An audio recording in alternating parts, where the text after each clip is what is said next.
better roll them dice. You never know if it could change your life. Take a chance, you need the wrong or right. You never know if you don't roll them dice. You better roll them dice. You never know if Matt, I have grave news. Oh no. I have something very serious and important to tell you. Grave news? Is it from the necromancer? This is extremely significant. The thing that I have to tell you, Matt, begun these Clone Wars have. No, not again. Why would they make so many clones? There's too many. Too many. An order of thousands upon thousands of clones from Kamino has arrived at our doorstep, ready to be enlisted in the battle against Wizards of the Coast, and here they are. Listen, if you play D&D 5e right now during this time, you can tell your children, or let's say your children's age, who's their weird friend who lives next door, that you fought with their father in the Clone Wars. Yes, you can. And you should tell them that. Yeah. Because by the time your kids are able to hear that, Clone Wars will be like, the movie will be like multiple generations old. Matt, did you know that there are like full-grown adults who can drink alcohol who were not born when Attack of the Clones came out? Yeah. Man, what a disappointing bit of cloning. Like, if you're going to clone people, you should have like clones of like Darth Maul and Yoda like fighting each other, right? Why just clone like some schlubby bounty hunt, Australian bounty hunter? Greatest New Zealander, first of all, and greatest bounty hunter ever. Actually, I don't even know if like in the universe of Star Wars he's even like the best. Yeah, I know. I'm like a Dingar man myself. Dingar. Because all he really does is capture Han and then like get thrown into the Sarlacc pit. All of his is he what? He's patient. He just waits. That's right. Everyone else is too eager. Yeah. It's all on account of his aura farming. Just standing around looking cool in his sick armor. I don't know how good he actually was, but I guess they decided that. What was his name? Django. Right. He was the guy that we needed to see 10,000 of for some reason. Anyway, so we're talking about 5e clones. And if you listen to our last episode, you know that OGL plus Weariness with 5e plus other publishers looking for that 5e money plus the 2024 5e being more or less mostly the same has led to a plethora of 5e clones. And these, again, range from things that are almost exactly the same game system that just tweak a couple of things to things that are trying to evoke the feeling of a really good D&D from the ground up rule set that's completely different. And as we mentioned last time, it was correct to jump on this bandwagon because a lot of these projects, all of the ones we're going to talk about, made a lot of money. They raised a lot. Sometimes a lot. But in every case, a pretty substantial amount for a TTRPG. That clearly indicates hunger and interest in this type of thing. And like we said last time, I don't think this is there can be only one situation. This is not a Highlander problem. Yeah. I think let 1,000 TTRPGs bloom. We are hoping for the Xerox treatment, the Kleenex, never mind, not that one. The Frisbee Armalite rifle, but that's not right. AR, assault rifle. It's an assault rifle 15 clone. Yeah, we want it to get to the point where when you say I'm playing D&D, people say, "What kind?" Yes. That's what we want. So last time we talked about Nimble 5e and DC 20. Which one do we want to launch into this time? Let's hit the ground running. Let's talk about Level Up. Okay. I think this is going to take. Yeah, let's talk about Level Up. Yeah, Level Up 5e raised about $1 million, 700,000 pounds on Kickstarter.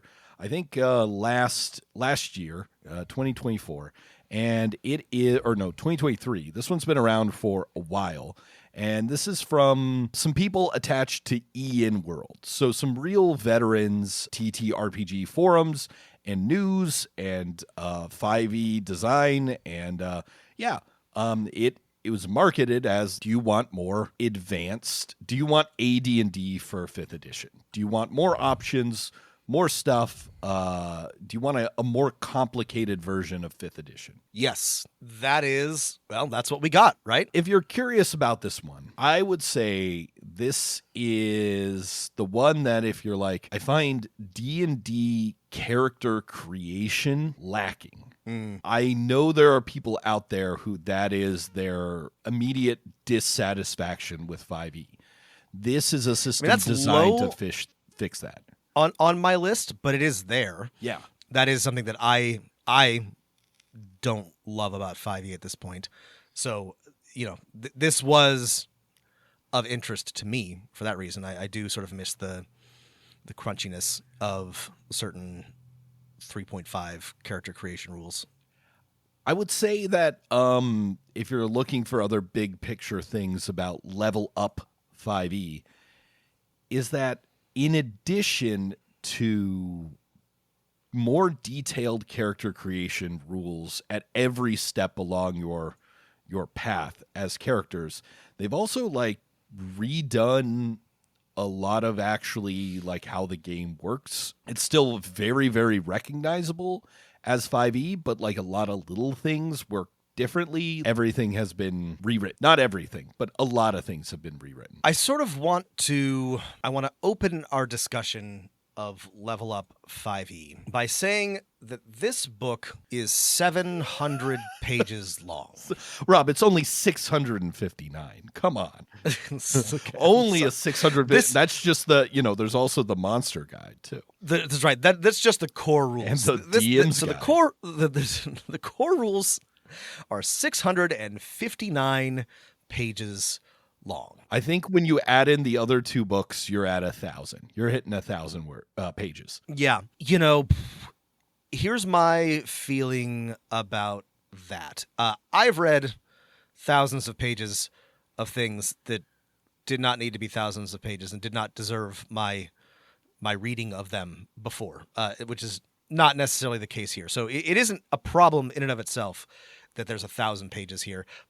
But I really do think that you need to earn those pages if you are going to write something this long. And if I'm coming at this from both a GM's perspective and a TTRPG critic's perspective, this is, in my opinion, a big mistake. We have been praising RPG books recently that do this in fewer words, and I'm really strongly leaning toward that in all ways. I think we've learned an awful lot as a community, as designers in the past 20 or 30 years about, do you need all of this space to do what you're trying to do? And I would like to see things go in the other direction. So I don't want to come out of the gate negative, but I really do have to raise a flag on this before we get any deeper, because it is simply too long. And I will talk about where I think specifically some stuff should have been cut, because some of the length is necessary because it is more it is a deeper role-playing game than 5e, but it is simply too long. Yeah, it is longer than the Pathfinder 2e core book by almost 100 pages, which is pretty long. And I think if you're where did that space go? Essentially the character creation school sections, lineage, heritage, backgrounds, classes, that's 300 pages. So you're at 300 pages, and then you're also adding stuff beyond that. That's how you get to a 600-page rule book. Without looking, I think a big chunk of the 2e book also is equipment and spells and lists of things at the end, long lists. But it is, again, one of the things that 2e does well is it is organized in such a way that it's easier to get through that. The organization in this one is just, here's some words, go nuts. Yeah. There's a lot.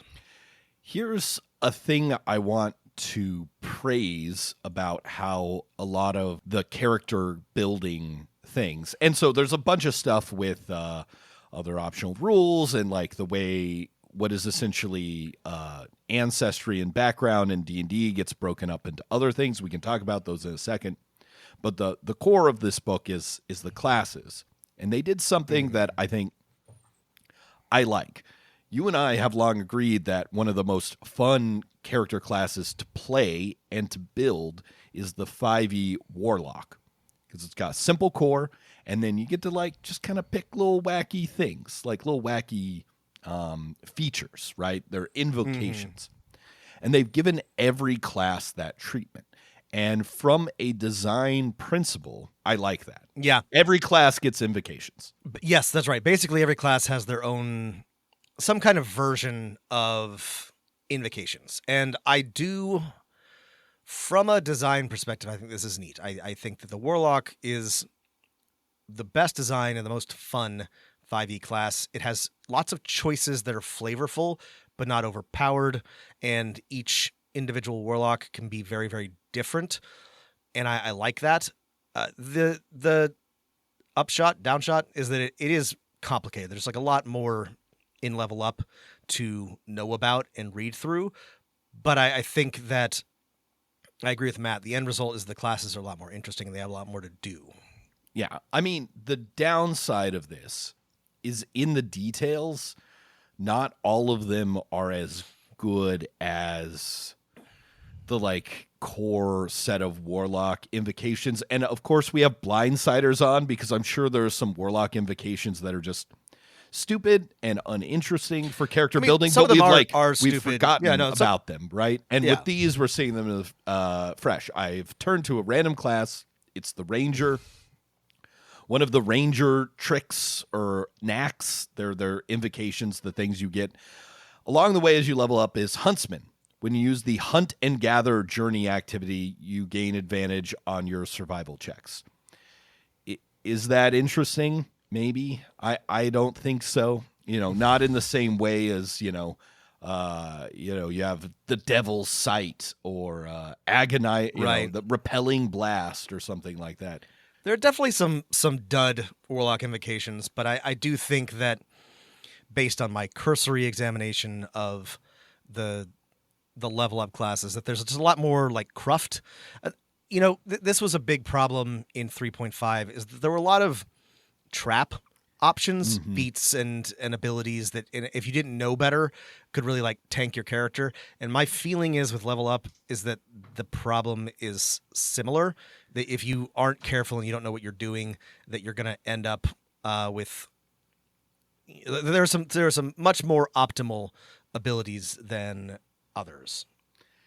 Yeah, it's the problem of you've added a ton of options, so every class feels as exciting to build and hopefully to play as the Warlock. It's just, there are a lot of options that, like, why would you ever pick this when this other one also exists? Right. Sorry for derailing us. Talked about the big picture. This is huge. This is more detailed in building your characters. Now that I've said, like, two things that I mostly like about this one, I have to say one that's a big knock in its disfavor, which is, to me, the art is pretty subpar. It feels like a 3E third-party book. It is mostly not good, and the layout is, Pathfinder 2E has a similar length book, but the layout is perfect and easy to navigate. This feels like reading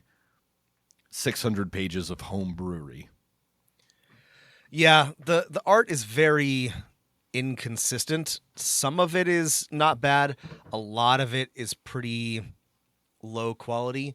And we've discussed this before. I don't hate when there's like a variety of styles, but when the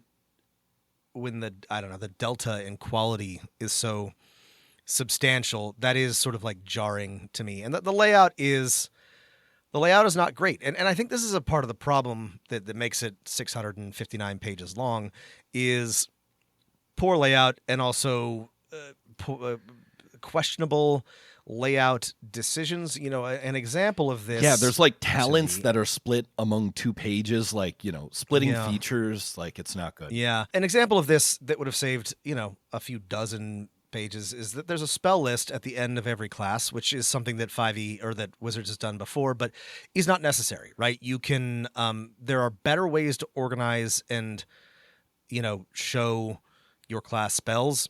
It's smart to like indicate it in a certain way in the index of spells, but this just means that spells are repeated multiple times and just greatly pads the length of the classes section. There are other gripes I have with how with the natural language used, the unwillingness to sort of get down to nuts and bolts. I've been looking at some of the like maneuvers and invocation type things, and it is really hard to get a handle on everything that's there, what's good, what's bad. It's just it's a waterfall of information.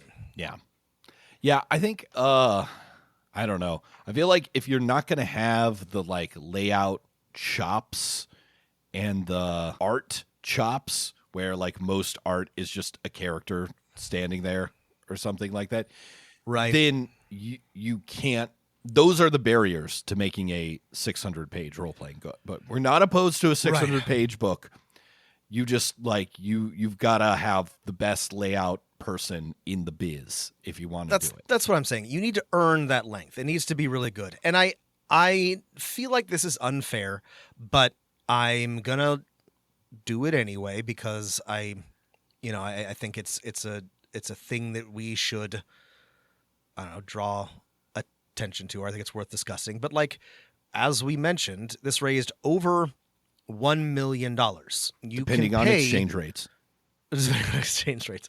You can pay professionals. You can pay multiple professionals to do layout, to do art, to do many things. And I know that takes work and effort and it's challenging, but like you can take like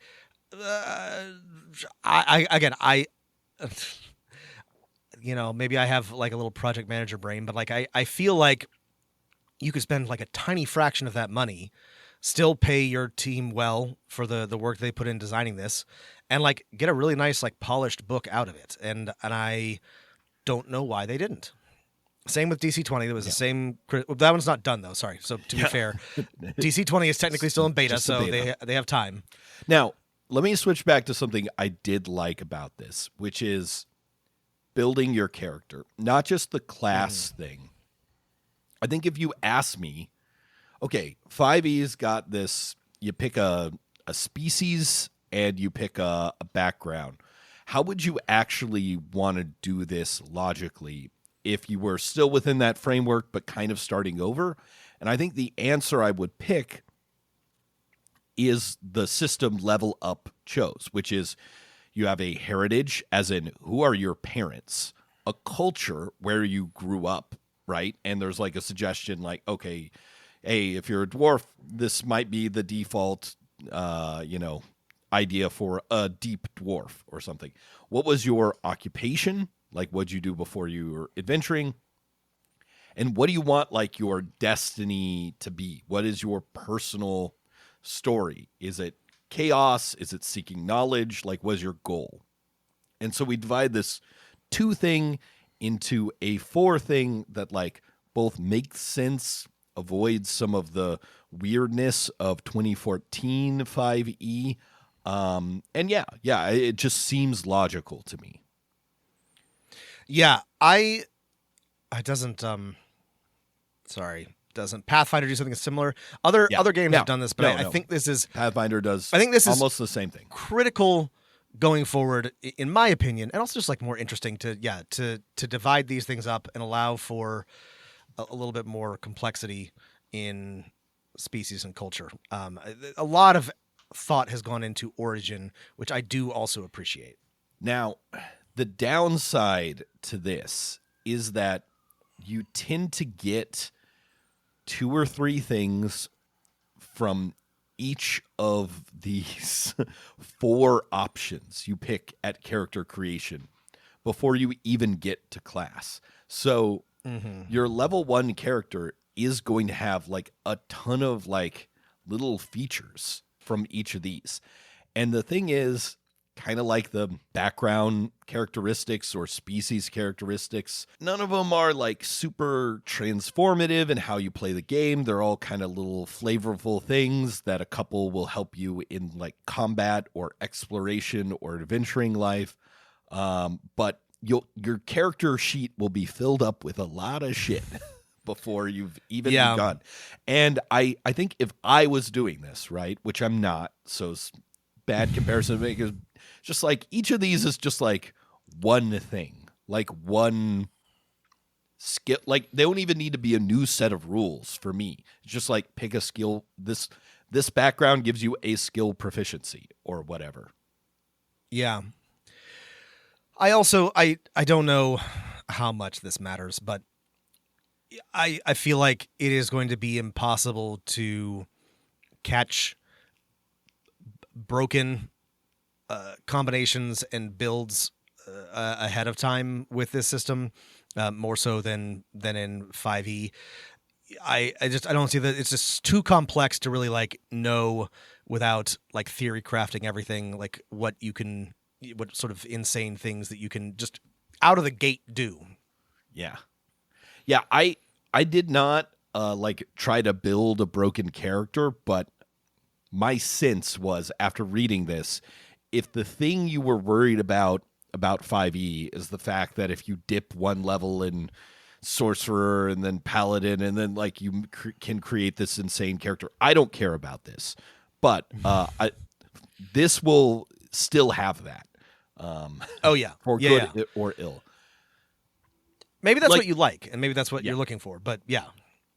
Like the thing I liked the most was so 4 of these things, the like heritage and the culture and the background one, they're all like giving you a little thing. Oh, when you're walking on one foot in the shade, right? You have advantage on intelligence skills or whatever. They're all those types of features, except for the Destiny one, which is here are the things that you can like get inspiration from. And I had wished that since they were doing this with Destiny, like find a new mechanical way to fit this in without like adding more complication to the game. Do that with some of the other things, but I think they want to stick so closely to 5e. We're still going to get a level 1 character with 10 features. I like the Destiny one the most out of these new divisions. It reminds me, Invisible Sun leans pretty heavily on a similar. It's sort of like the driving purpose of your character. I think it's great. Actually, I think it's great. I think more RPGs should build into character creation, like what your character is trying to achieve, and some long to medium term rewards for achieving those things. I think this is a really cool idea. I don't love, like you, Matt, how it was implemented, but I like that it exists. Yeah. I just wish, they had gone back to, let's say, the culture Wood Elf and been like, do we really need Wood Elves to be 5 feet faster, right? Do we really need them to have these, let's see, 1, 2, 3, 4, 5 features, right? Could we condense Wood Elf culture down to one cool feature? I mean, this is my like big picture complaint, which is similar to the one that I had about DC-20, and what I liked about Nimble is what they've done here is they've taken 5e and they've kept basically everything, and then added a lot more. Like they didn't really cut, and they did remove some things that didn't make sense. They've swapped some of the classes for things that, like, the monk is now an adept, and the paladin's now a herald, and barbarian is a berserker. Mostly, it's all the same things, and then a lot more stuff. And I would have preferred some winnowing, I suppose. Here's the last, like, big picture, really positive thing I have to say about this, is that of the ones we've talked about, like Nimble, it knows exactly who this is for. This is for people who like 5e, yes, and they want it to be simpler, but without cutting away the fun stuff. We don't just want simple as in let's just play with a modified version of the D&D basic rules from 1974. We want a simpler 5e, and it, I think, sells to that perfectly well. This knows exactly who its audience is for as well. It's for people who want 5e that is more richly textured in terms of how you build your character. And like that's a clear driving mission. And if that is what you want, you should take a look at this. I do have like another like big picture piece of praise, and that's that as a lover of martial characters, I really like that Level Up 5e has combat maneuvers sort of built in to the heart of the game. It's basically like everyone 5e gets them. If you're a martial character, they're Yes. like your spells. They're like your spells. You get other stuff, but you also get maneuvers. It's like having like the Tome of Battle like built in to the game. And my complaint about this is that they don't get listed until the very, very end of the book. I wish that because you'll they're like read about spells. Yeah. Right. You'll read about your class like using exertion points, and you're like, what's an exertion point? And, you've got to skip all the way to the end to like get this explained. I don't like the implementation is okay. You have exertion points equal to twice your proficiency bonus. Fine, it's whatever. It's another pool. We love pools. But I do think these are neat and fun, and they give marshals something fun to do. And I approve of this. I would have loved for them to cut like a bunch of other stuff and make this sort of like more the heart of the game instead of doing all of these things. But I do really, really like, I think, did we need the Bastion rules in this book too? I think they're well implemented and fun. And I think it's cool that all the martial characters get them. So that is neat. I definitely approve of that. And that sort of like segues into my big picture praise of this is that like it's too long and there's a lot of things that I didn't like love about it. But this is a labor of love. Like this to me reads like people who are really enthusiastic about this type of game and know exactly what they want. And they've done it. It's not for me. And I think it gets in its own way a bunch. Yeah. But I really do think that there's a lot of heart here and a lot of really cool stuff to be enjoyed. Yeah, I think the things holding us back is its, insane length, and its lack of good design, right? Sometimes when you're looking for a subclass, like all of the headers are the same and you can't find it, but for what you want to do, like I think this is what you get when you get some people who really love 5e and have really listened to both their own inner dungeon master when playing 5e a lot and to the like general what's bubbling up in the community about complaints of people who really love 5e, right? Which is, oh, hey, these non-spellcasting characters don't seem that interesting. I wish character creation, these backgrounds that are so generic made more sense. Like, why can't I play an elf raised by dwarves? All that kind of stuff. Why can't I play a warlord, aka the marshal? Well, they've added that class, and then this is what you get. I would say, the problem is this. It just needs to be pared down a little bit, and maybe look at all the things in 5e and cut how one of them works. Yeah, I have but they bigger didn't picture cut thing. any of them. So if you're one of those people who are like, actually, if you take something away, I view that as a negative. And those people exist. They're valid in their own way. Then this I mean, is for you. I don't get it. I don't know. I don't understand the attachment, but I do know those people are there. And if that's you, then you should check this out for sure. I have some specifics if we're done talking about the big picture stuff. Sure. I guess I jumped into the specifics, so like let's do it. We're already there. I was really excited when I was reading the first couple pages of this book because they're like, hey, so there's this thing called advantage. Here's how it works. We've added this thing called expertise, right? So advantage is when the DM or, the circumstances of adventuring play, your own cleverness give you a circumstantial advantage from outside your character. You get advantage or disadvantage on this. Expertise is when you get a feature, and it starts as a D4. You add it to a roll. If you have expertise in a roll, you throw an extra D4 to the roll. I'm like, that's great. That's like how the Bless spell works. That was one of the optional rules in D&D Next. It was a lot of fun back then.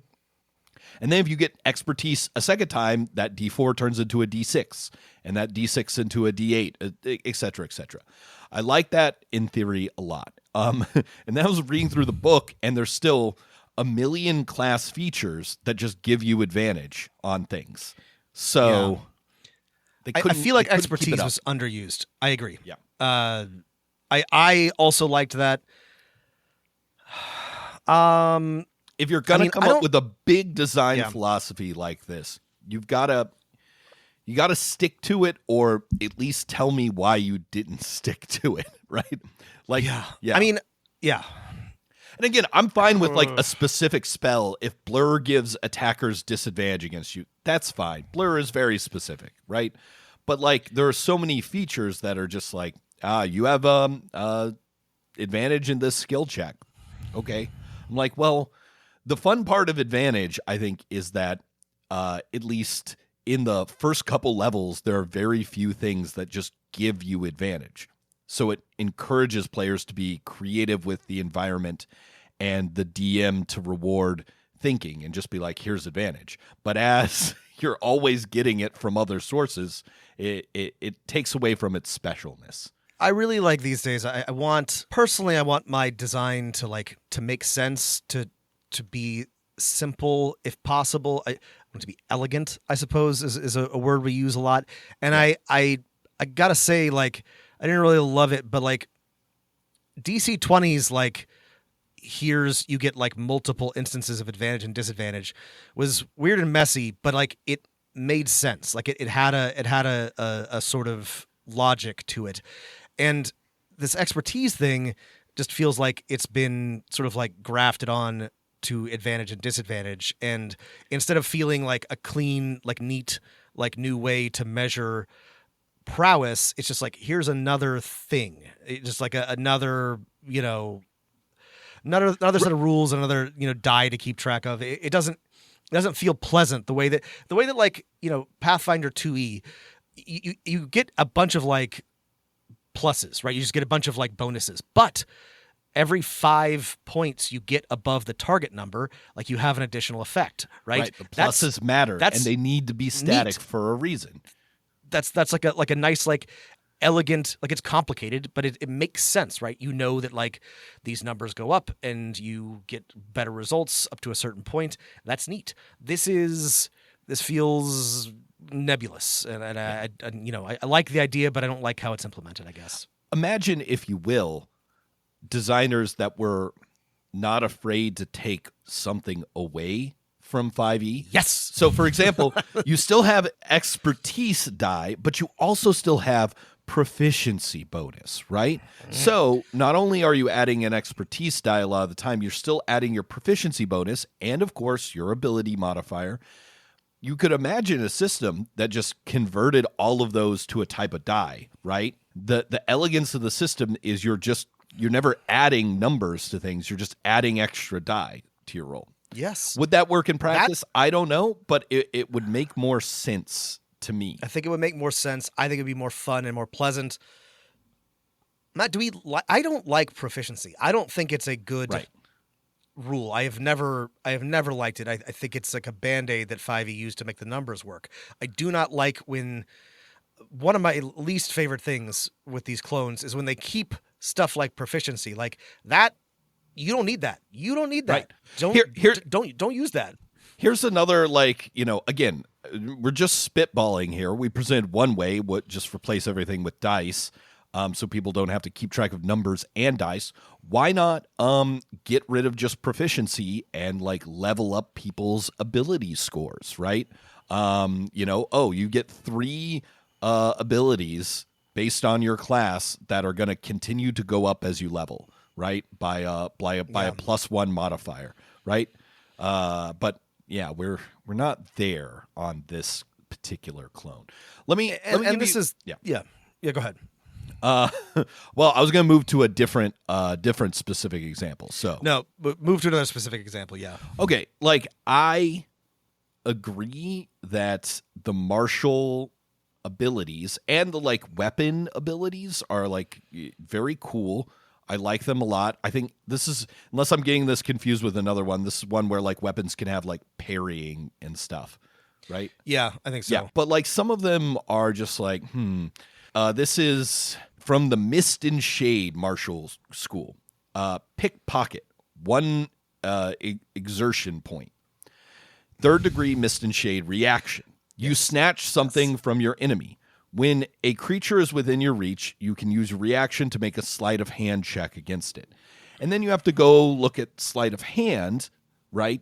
Which doesn't have like a really specific to this degree, like set of things that you can do. It's like you can, pick a lock, or you can steal an item. And I guess it's like, oh boy, like we didn't rewrite the sleight of hand description to fit with what we're imagining it to be. Like I imagine the way this reaction is supposed to work in practice is if when someone's within your reach, you can just steal an item from them, right? We give you permission to do that. But it also like doesn't fit with how reaction, there's no triggering thing for the reaction. You get to decide when you use it. And then okay, here's the example of what sleight of hand says. Sleight of hand, a character makes a sleight of hand check to perform ledger domain, pickpocket, hide an object on another creature, make a concealed hand signal, or otherwise deceive the eyes with feats of agility. Dexterity is nearly always the ability score used with this skill. So it's like, so when I have the pickpocket ability and a creature is within my reach, I can at any time use my reaction to deceive their eyes. I'm just like, what is it? Is this limiting what my character can do? Or is it making it a fun, exciting thing I can do in combat? To me, this feels limiting in a way, but I don't know what your opinion is on stuff like this. No, I agree. I don't really. I mean, I said I liked the maneuvers, and I do like some of them. In general, I feel like they needed another pass, both for like readability and like rules interactions, because it's very easy for me to find examples of ones that are confusing, and I'm not an expert on the system, right? Like it's long, so but are not clear, and I think they could be written in a way that was clearer, but also are, and this gets back to like one of my like big picture criticisms, like there's either things that are like very obviously the best choice or the right choice, and ones that are like big time trap options, like Here's another example. Charge, 1 point. This is from the Rapid Current School. It's 1st degree. It uses your action. Flinging yourself, you barrel towards an enemy with your weapon held at the ready to unleash an attack before they can react. Move 30 feet in a straight line and make a melee weapon attack. You can't take the dash action and use this maneuver on the same round. Like, this one is really, unlike the last one, is really, really good. It lets you move twice your speed and still attack, right? Compared to the last one where I'm like, and so many of the other ones we're referring to, it's like, ooh, wow, this one is not good. Like, this is exactly what I like want from a maneuver.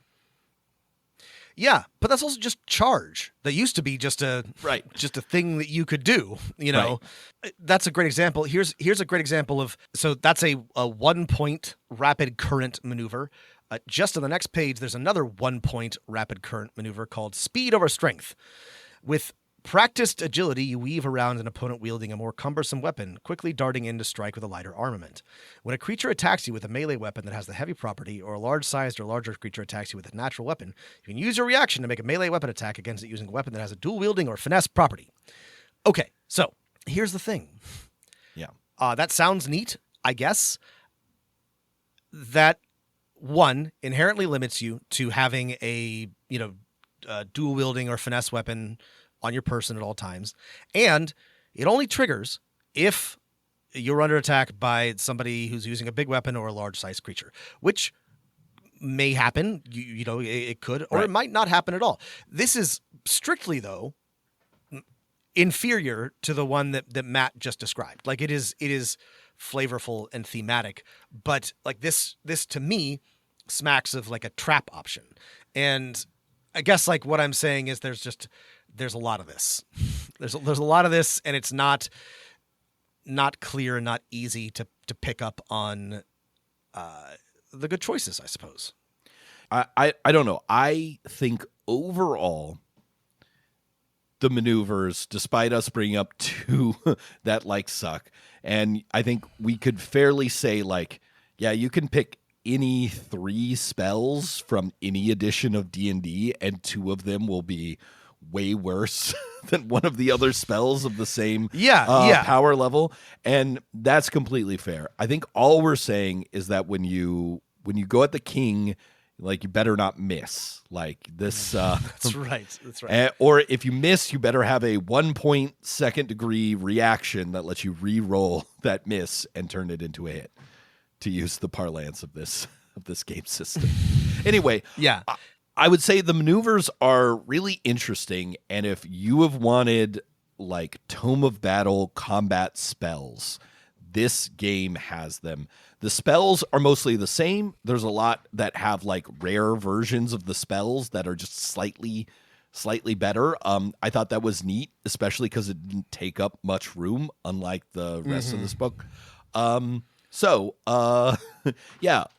Any final thoughts about Level Up 5e that we didn't get to? Obviously, we put 659 pages into reading this. We did not read the 300-page like monster and treasure books. So, I mean, this is a monstrosity. I think there's, like I said, I really think that there's a lot of passion and heart and good design in here.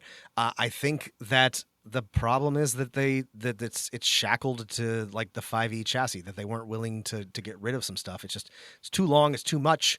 I would have liked to have seen them narrow their focus. You don't need all of that stuff. Not all of it is good. Most of the new stuff I like. I think it's good ideas. The problem comes when it's trying to retain coherence with 5e. Yeah. Maybe you could have cut out some of the spells to, Yeah.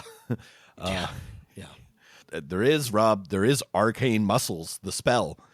Your I muscles did see swell arcane with muscles. Power. I almost forgot. I was like, was that this book? It's Yeah. also like one of the first ones in the book. So I was like, all right, Muscle Wizard, you got me. Yeah. They listen to the community. They know what you want. It's really hard to be a muscle wizard. In 5e. I cast punch. That's what they want. You have I cast punch. Okay, well, so that's Level Up 5e, I think, is for a very specific type of audience, and I think it serves that audience at a really solid B level. Yeah. It's a passing grade. Yeah. C+, B-. C's get degrees. It'll work. That's right. We have one more real clone system to talk about, and that is Tales of the Valiant by Kobold Press and lead designer Celeste Konowich. That's right. And this was one of the first and early announcement in an early edition, and it is out and ready to play. There's a SRD doc on koboldpress.com. I like Kobold Press. They've been around for a long time. They do the thankless work of putting out third-party supplements, and they've been doing it for a long time. So I was happy to see this, and I'm glad to see that it was at the start already like pretty successful. But what have we got here with Tales of the Valiant? Right. So I would say, this one's tough. I would say if you are looking for 5e that is 5.5, Like if you are like, I want the 2024 D&D books, but I don't like Wizards, or I don't like the way Wizards took the system. This one is the closest to that ideal. And that like makes sense. Like Cobalt Press like wrote half of 5th edition. So yeah, right.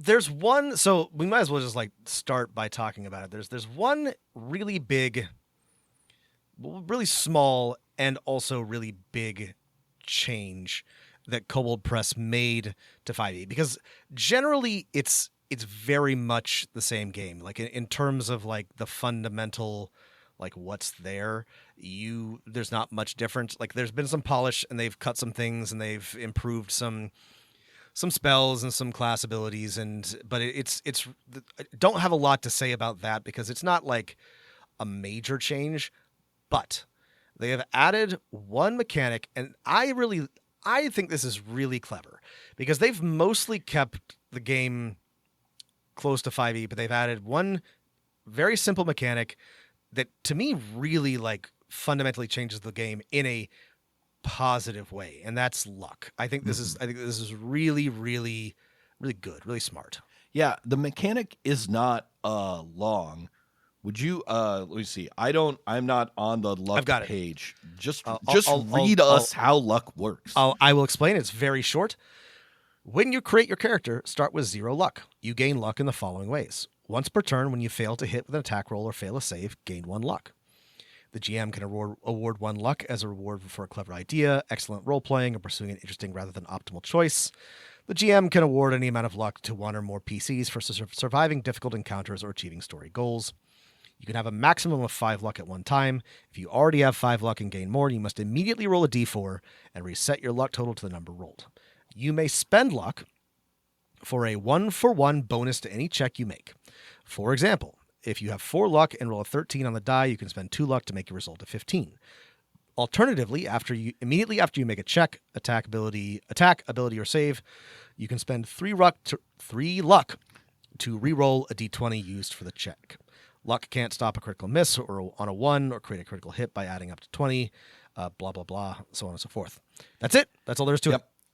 So I think luck really works in that the numbers really don't matter in D20 systems like 5e and its clones, right? They could be replaced by just the percentage yes or no, right? Because you're just getting somewhere in 5% increments between 100% and 5%. If the game was like if your dice were a black box where you just put that percentage in and it gave you a yes or a no, then we wouldn't need luck. But what happens is players miss by 1 or 2 and they feel bad. And they want some way of like controlling their destiny, some meta currency to interact with. And I think luck works really nicely for this. And if you listen to our episode on meta currencies, like we talked a lot about why they're good and what they can be used for. And I don't feel like I would love to play test this, but I can already see how this is going to work at the table, right?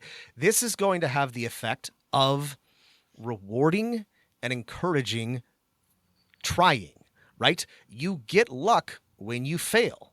Yeah. That means that it doesn't feel like shit when something doesn't work or doesn't feel as bad because you're like, oh, well, at least I have a luck. And it encourages you to use it to, mitigate those close calls. And that creates, we talked about this, like a virtuous cycle, right? It keeps it's an engine, right? It keeps the game moving. People try, they fail. They have luck that helps them succeed, but then they spent their luck. They need to get more luck, so they're going to try and fail. I love this. I think this is such a good idea. Other systems don't need this as badly as D&D does. D&D really badly needs this because it is one of the few systems where it is just like straight up fail, pass, fail, right? Yes, no, like black box that says, yes, you succeed, no, you fail.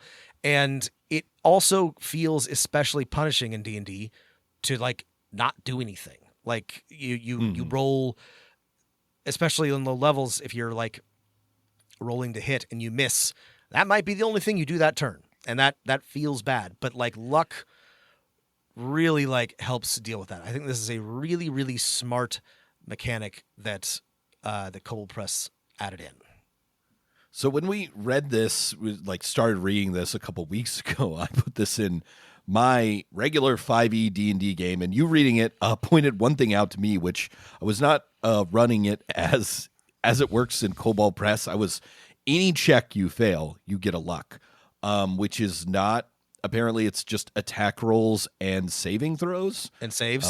I think I maybe read a version where it was any check you failed. So I was using it any check. I could see why they didn't put that into the rules, because it, I guess, would encourage players to constantly be asking the DM to make checks of any kind. Like attack rolls and saving throws are like the things that like one, the players have complete control over or no control of, or all the other ones are kind of a negotiation when you're making a check. So I see why that's not in there, but I was running it where any check you fail, you get a luck point. It seemed to work fine at my table that way. Yeah, I was describing it in such a way that skill checks also would give you luck points. So that's on me. That's how I would run it. And it sounds like you did it that way, and that would be good. Both would work. I can see why they didn't write that in, but I think the risk of players trying to farm luck. I mean, that's the whole point, though, right? Like you can't farm it. You reach a cap pretty quickly. So like I think you could farm it. Oh yeah. Okay, yeah, you would reach a cap, but the idea is, okay, at some tables with some DMs, there are players who are like, I'm going to make a perception check, and I would say, well, no, you can't. You can see everything you can see right now. I don't need you to make one. But they would be like, I'm doing it anyway, right? And then they fail and they get a luck. Right. But here's the thing. I think they've already designed around this, right? Like, so say your players have been little stinkers, and they've, accumulated 5 luck across the board. And the encounter starts with like an enemy spellcaster casting Stinking Cloud on them. Yeah. If they fail that check, oh great, they get a luck. But then they immediately have to roll a d4 and reset their luck. So they're punished for being little stinkers. Like I feel like Kobold Press needs to have more faith in their mechanic, because I think you could use it for any failed roll, which would encourage just more risk taking, which I like. I don't know. I agree with you. That's how I would run it. I was trying to defend their weird decision making here, but I get it. I think they need to have more faith in themselves, though. I think it's good, and they should stand by it. Rob, have you ever had a player with the luck feat from 2014 D&D? I sure have, Matt. I've had so many players with the luck feat. Yep. One, because it's a good, possibly overpowered feat in 2014. Yeah. But the players who have it have a ton of fun, because interacting with a luck mechanic is fun. I never gave them a hard time about it, because they always were so excited to use their luck. Even that, it was clearly like the best level 1 feat, but players do love it. Other big picture things that we want to say about Tales from the Valiant, I feel like there's less to say because it is so similar to the 2014 rules, but they have simplified down 2 things that I really like. Or sorry, actually, I got 3 things, if you're ready for all 3 of them. I'm ready for all 3. Okay. They simplified subclasses down. In the core book, every class has 2 subclasses. It's plenty of subclasses. Talents work as half feats. You always get a 1 ability score improvement, and then whatever thing you get. There's 3 sets of feats, and different classes have access to different sets. That's cool.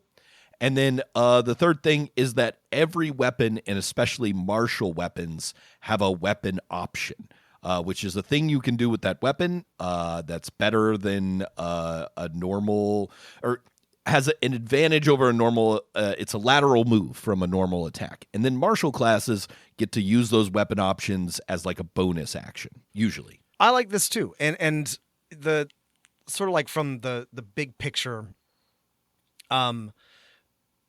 the design is better, the layout is better. It's simple, but I don't know. It doesn't go as far as I would like in making adjustments, changes to 5e. Again, my gold standard there is still Nimble. I love what Nimble did. But they have shaved where they can and cut when they can and simplified where possible. And this is overall, frankly, to me, just a better version of 5e. Like this feels like 5.5e to me. And if that's what you were looking for from D&D 2025, this might be the actual game that you were looking for. Yeah, let me give you an example. Like the Battle Master Fighter, instead of having this very, at least in my experience having one at my table, very limited pool of here are your 3 dice to do 3 cool things one time a day. They just get like more options, and I think they're pretty well designed. There's 1 or 2 that aren't super great, but yeah, like I like the way they redesigned the Battlemaster Fighter.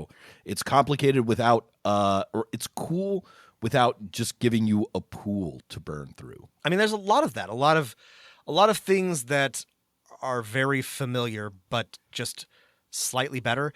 If there's a criticism to be made of this, it's just like it's mostly just like slight improvements on 5e. This is not a dramatic change in either direction. It's not there's not a huge number of additions or subtractions, but everything has been given a substantial and much appreciated, coat of polish and, shave and a haircut. It's really like a patch. It's like, okay, the barbarian doesn't get exhausted after its rage. It's a lot of the small changes. If Level Up 5e was the big changes, the ultra hardcore 5e community was clamoring for, this is the small changes that I would say your average DM on the street might have recognized. I mean, it's like a collection of some of the best and simplest like house rules. It's but I mean that in a good way. Yeah. I think if you're like, okay, you're being too nice to this, one place where it fails since we're like talking about classes is, or in the general class zone, they added the Mechanist class as a substitute for the Artificer. The Artificer's not part of the SRD, so you got to rebuild it from the ground up. It's essentially it's about where the Barbarian is for me. It's a fighter that just has a cool item and can eventually make some other cool items. And maybe that's what you want for the Artificer. I was like, that's fine. I was also not impressed. I have a Barbarian at home. The Mechanist. I mean, we spent a lot of time on the Artificers, and there's plenty of problems with the Artificer, but I was not super impressed with the Mechanist as a replacement. One of the things that I think was one of the great successes of 5e is that every class feels different and fun at level 1. For example, the Mechanist at level 1 is nothing. You're a worse fighter for that first level. Then at level 2, you're kind of okay, but like, that first level of Mechanist is like, why did I pick this class? And you don't feel that way about any of the other classes. Yeah. I have another criticism if you're ready, or I'm ready. I can let up, which is no. So they did something I liked, which is they simplified having to know 9 different spell lists down to 4. Arcane, Primal, and Divine, and Weird, but spelled weirdly with a Y. The problem is most of the classes just use Arcane, and there's no, unless I miss something, no way to be like, I'm a sorcerer who uses the Primal spell list.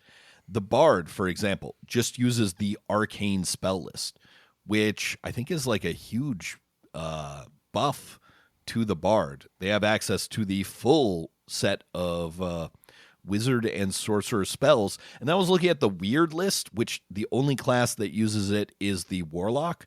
And I was like, what? Why didn't you just give the Bard, throw 1 or 2 more spells on here, and you'd have all of the Bard spells that you would want on the Weird list? And it's also a shorter list, so it's it's less complicated. Yeah, I mean, this smacks of the, I don't know, primal, occult, arcane, A Pathfinder. divine division in Pathfinder, which I liked, and not just Pathfinder. Other games have done this, and I don't dislike the intent. This has a similar problem to some of the things that we were talking about with Level Up, is that they didn't have the courage to make changes in a way that would, make this significant, right? Because the word or weird source, right, only really works for the Warlock, because they weren't willing to change the bard enough or change the spell list enough to make it fit with weird, and that's, if there's something that's disappointing, it's like trying to do something or hinting at something neat and different, but like not being willing to follow through. Yeah. Warlocks actually get spells now also, which is I think good. Only having 2 spells per short rest and having a weird different rest economy than other spellcasters just tended to upset parties where you have one cleric and one warlock. I think that's a good change. There's also like a ton of, this one is the one that has the most quality of life changes, right? For example, spell levels are called spell circles. If you've ever tried explaining the difference between your level and a spell level to a brand new huge player, change. Yes, yeah. You know how nice this right. is. If you've ever played with somebody who didn't grow up playing D&D, and they're like, "Well, wait, I'm level 3. Why can't I cast a level 3 spell?" And then you're like, "Well, let me explain how spell levels stupid work." This game is. Circles is so much better. Yes. Yeah. You got to rename that. If you didn't rename that, some of the other games we've talked about have also renamed it, so I should call that out. But this one does as well. I think like big picture for me, this one is just really, really close to 5e. You can probably use 5e stuff. Rules as written, your characters will be probably a little more powerful than a 2014 thing based on my read through of this, but not by too much. The question is, right, is it worth the switch? And I think the answer for a lot of DMs will be yes, right? Which is, I want the things that sucked about D&D fixed, and I want to keep playing the same game, or I don't want to give Hasbro my money, but I want to keep playing D&D.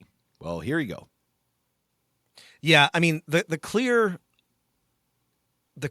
audience for this one is somebody who likes D&D, does not want to give Wizards any more money, and wants something that runs a little better, but isn't going to like be complicated to explain to their group. And I heartily recommend this one to such a person. I would just generally like most people to be bolder, to dream a little bigger, I suppose, and branch out into something that's got D&D flavor but doesn't feel the need to adhere to 5e's wonky rules in the first place. But if you want to stay with the familiar, this is the best version of that. Like, in my opinion, I think Tales of the Valiant stays the closest, improves the most, and has the best like presentation and polish of this type of game. Yeah. No, this version of 5e clone. Yeah, no, I agree. Like, you've got, again, like heritage and culture separated out, but they're not super in depth because, hey, we do want to make our characters in 2 hours and get going, right? You do have backgrounds and that stuff. The art is good, if not brilliant. The layout, again, is it's okay. It is. I would again say it's a downgrade from the published D&D books. Reading through it, but it's easy to like print off. I guess it's black stuff on white background. It's boilerplate. It is easier to read than DC 20 or Level Up. It's not very flashy, but I don't know. It's functional. Okay. Speaking of, is there anything else we want to say about Tales of the Valiant, TOV? Other than I think the name is No, I mean I think we've covered it. I like this one. Probably won't play it, but I'm glad it exists. I do really like the luck mechanic. Clearly, I think I maybe misunderstood it or read a different version of it. But you should go whole hog on it. I think it's great. But yeah. Yeah, I would say, if nothing else, steal the luck mechanic for any 5e game you're playing. And then I guess that leaves us at the big picture question. We've now talked about 4 5e clones, one that's pared down, one that is Pathfinder plus this, one that is enhanced character creation and a bazillion options, and one that is very, very similar but refined. And at least for me, if I have to just like make the switch to a new system, I'm probably going to go, with something like Nimble, because I have a group that needs their character sheets to fit on half of a page. Or I'll go with Tales from the Valiant, or of the Valiant, because it's so compatible and refined. But I'm probably going to go with something that is new, that is built from the ground up, which we've also got. Both of these, as of recording, are still coming down the pike. We've talked about these both before. There's Daggerheart and there's Draw Steel. Yeah, I feel like if I were going to continue to play a Dungeons and Dragons style game, this is the direction that I would go. I would want to play something that is completely redesigned. Listen, I hate the D20. I hate the D20. I don't like it. I don't want to roll it. I don't want my game to be built around it.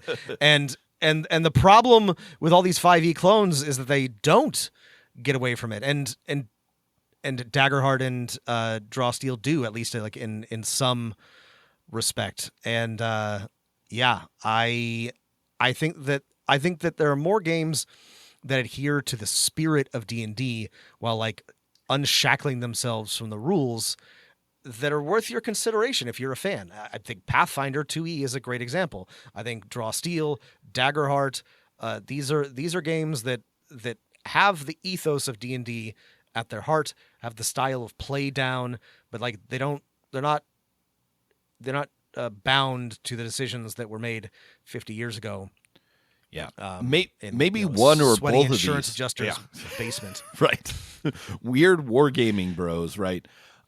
Yeah, I mean, you can go back and listen to our reviews of the play tests of either of these, but like, I think if you want an aspect of your play refined, if you have players who love World of Warcraft or the tactical combat in Baldur's Gate 3, or like League of Legends, or just want combats that are cool or fun, right?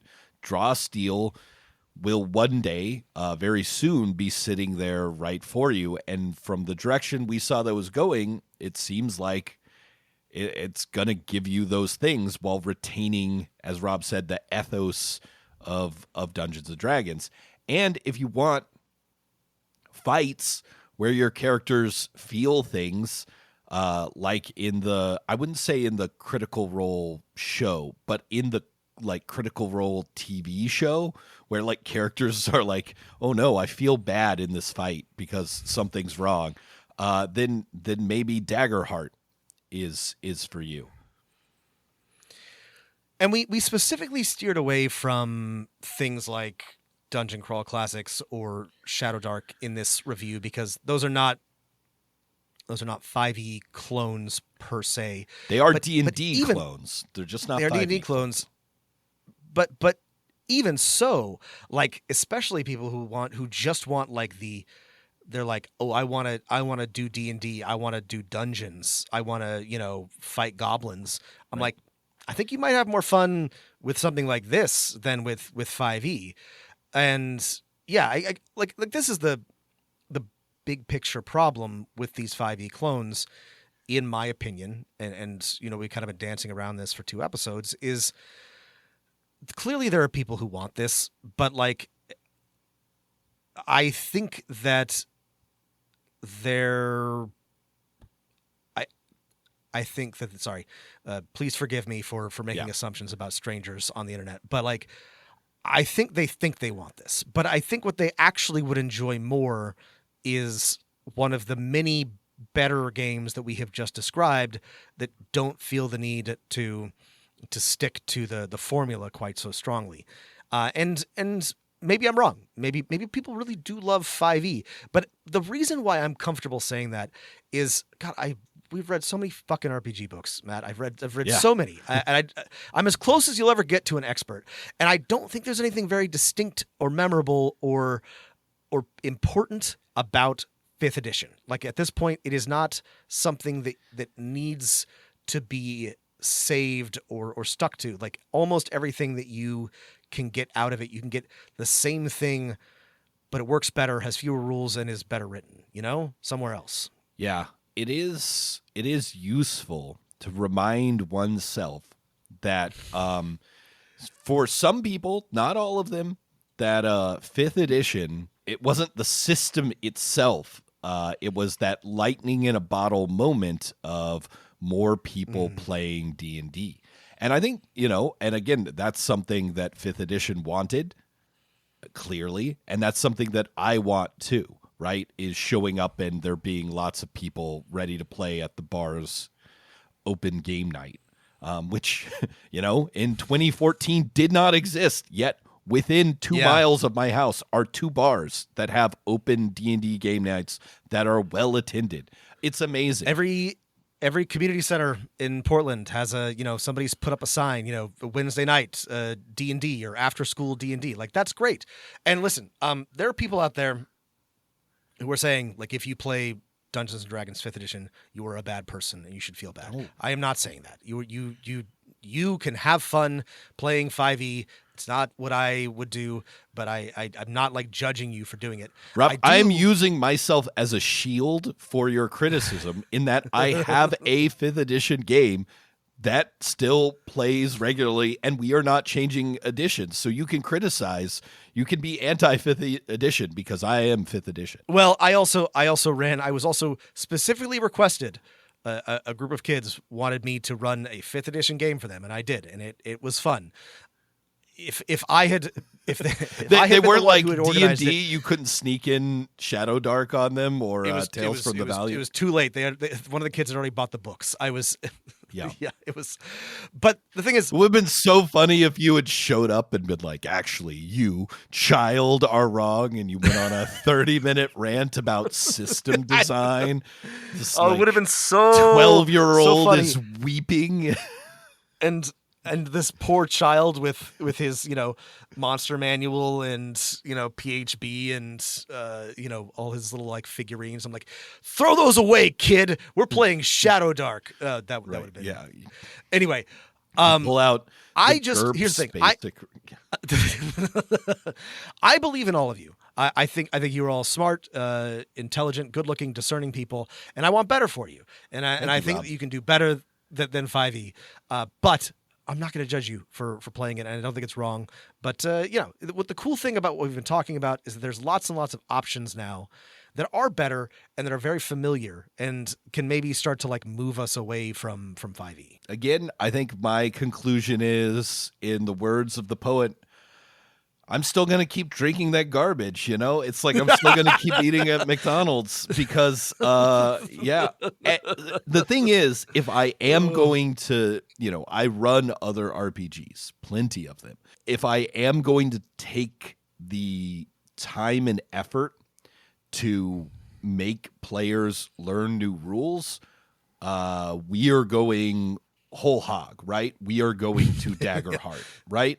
Yeah. Campaign if I have my druthers, right, campaign 2 with the D&D folks will be Daggerheart. But if it's not, I won't care. Well, and that sort of makes me wonder because Matt, you and I and our friends went through 3rd edition, 3.5, 4th edition, Pathfinder 1, 5e, Pathfinder 2e. And it was around Pathfinder 2e when my very like patient friends who had been with me through like multiple like rounds of rules changes were like, I don't want to read any more rules. I'm done. And if you just started, here's the thing.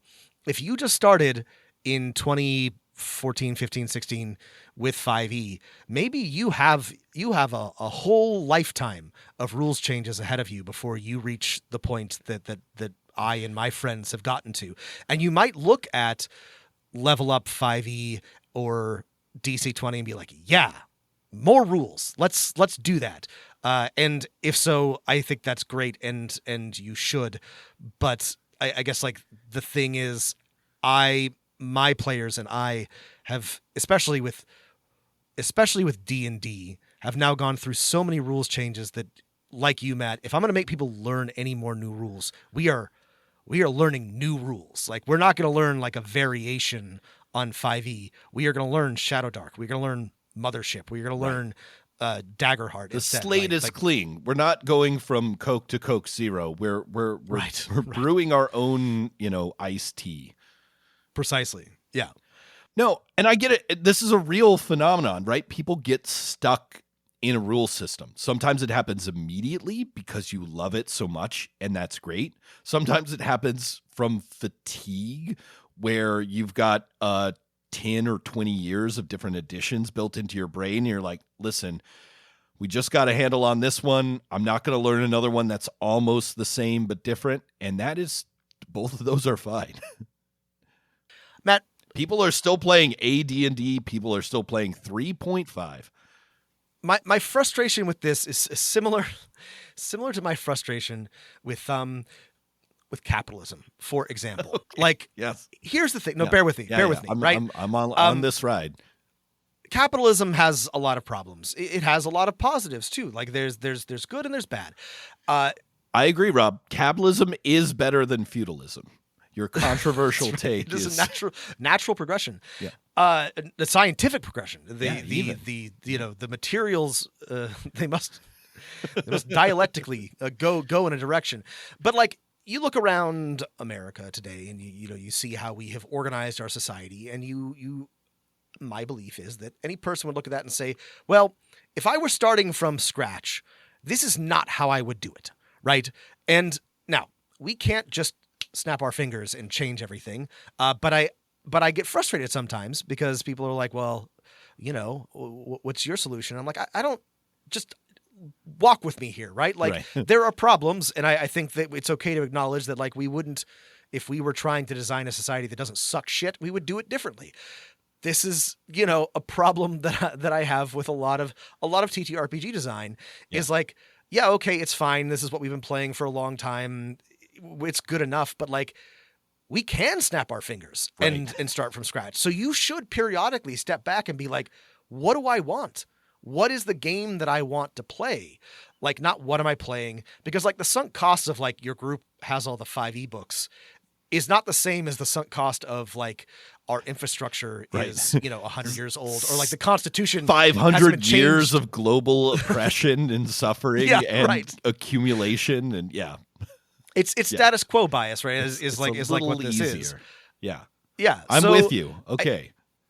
I wasn't sure where you were going with the capitalism one, but I'm with you 100% now. It's a good analogy. I'm an optimist and an idealist, and I think that we can all ask for better. And maybe exactly what you want is 5e or a 5e clone, but I think that most people, or many people, might not. And this is a good opportunity, I think, like, to circle back around to these clones, which, like I said, I actually liked most of these. I have a lot of respect for the work that they did. I wish these people had taken much of their design talent and just started from scratch like MCDM did, and the way that Darrington Press did. But I like most of them. But this is a good opportunity for you and your group to say, is this what we want? Right. Or if we're going to learn a new system, are we going to learn a new system? This is the paradox. We reviewed 4 of these. 3 of the 4, I would say, are or at least 2 of the 4, right? Which is insane batting average if they were baseball players. Hit it out of the park in that they are better than 5e. But like the paradox is like if you're putting all this effort into it, being marginally better than something else when you can start from scratch. And again, if you're the person who wants the marginally better thing, I think you have some options now, which is cool. Yeah. Or you can play Daggerheart or Pathfinder 2e or Shadow Dark or Labyrinth Lord or Draw Steel when it comes out. Yeah. So yeah, I don't know. Tell us what you thought. There are more of these. Oh God, by the way. yeah, there were so many. We had to like pare it down to just the ones that I thought were interesting. And if there's one of those that's your favorite, I'm sorry if we gave it short shrift. There may be an opportunity for us to review some of the other ones because some of them are interesting. But as you can see, we've already spent 3 hours talking about just 4 of them. So we did have to sort of like draw the line somewhere. All right, well, but do write us and let us know what you thought. Keep rolling D20s, keep rolling damage separately from those D20s, keep making save checks and all your favorite types of checks. And keep sending us any other recommendations for RPGs. Please, if you like this show and you want bonus episodes where we talk about other wackier things, you can head over to patreon.com/dungeonmasterofnone. Check that out too.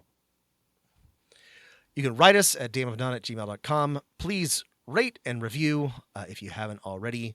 Thanks for listening, everybody, and keep rolling them dice.